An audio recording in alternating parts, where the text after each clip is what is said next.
to stay hydrated and wear sun protection in today's warm weather. Hello everyone, this is Anum again, and today we will be going to the Palestine Pavilion as promised in the last video.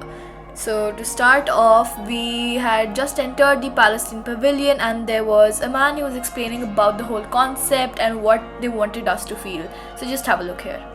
Of Palestine, specifically Jerusalem, the capital of Palestine. The first thing I'd like to mention to you guys is the stones that you are stepping on right now have been imported from Jerusalem and fitted here to make you feel like you're walking in the old city of Jerusalem.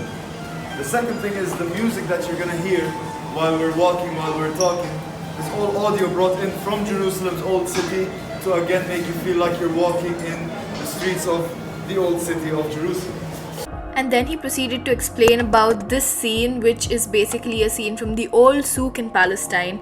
It mainly stands for two things, that is variety and diversity. Over here you can see a lot of variety of items like toys, ceramics, Palestinian classic items, scarves, clothes. There's a lot of variety and there's a lot of diversity in religion. So there's a lot of religious diversity. People can go to their respective places of prayer, and there are mosques, there are temples, there are churches, so everyone live happily over there. And there is a lot of interconnectivity between people in Palestine. Their homes are connected, their lives are connected together. Now this is the main street in Palestine.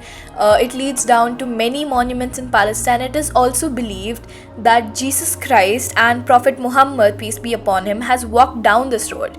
So this is basically the place where you can see that the homes are interconnected. They are so close by and there are doors connecting to the next house.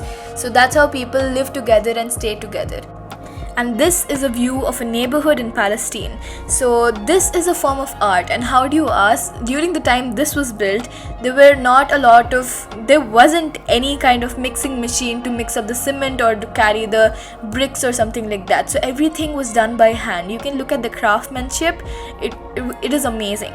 So that's basically a form of art. Then we proceeded to the next floor where more surprises were awaiting us.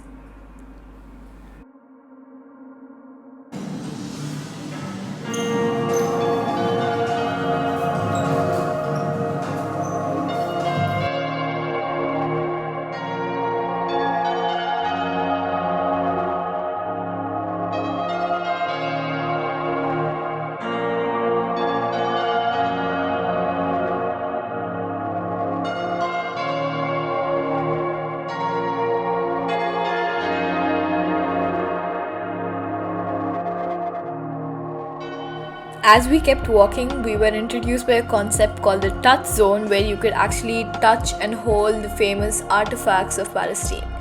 So here I was trying to touch a giant key, which actually came out of that, so I was able to show it to you guys too. Basically it's like a glove. You insert your hand and you're able to feel it, but that one came out, so I guess we are lucky. And then we proceeded to the next exhibit. Over here, it is a room where you can experience the smells of Palestine. So it's just a normal machine where you just have to click on a few controls, and the pot over there is going to give you a small blast of perfume from Palestine. So here I was trying to get a smell of the roses. It depends upon who you are. If you are a child, it comes from a lower height, and if you are an adult, from the higher stage or higher height. So that's basically the instructions. You have to pass your hand over the sensor and then it releases the smell. So there were a lot of smells. It took me a lot of time to do the roses, so I just filmed that. There were a lot of other options too. And then we proceeded to the next exhibit.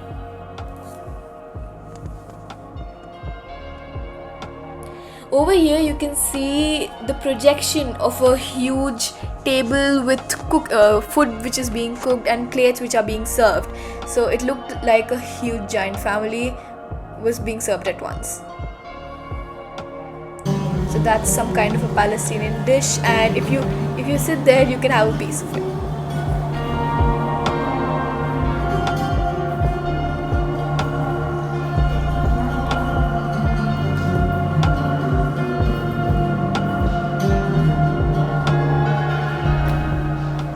this was a room with the VR experience, but there were a lot of people, so we didn't get a chance to actually experience that because we were running short of time.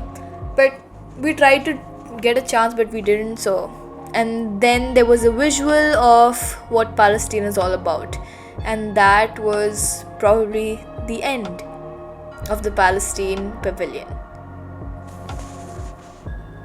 The next is the Saudi Pavilion, so stay tuned and don't forget to watch that.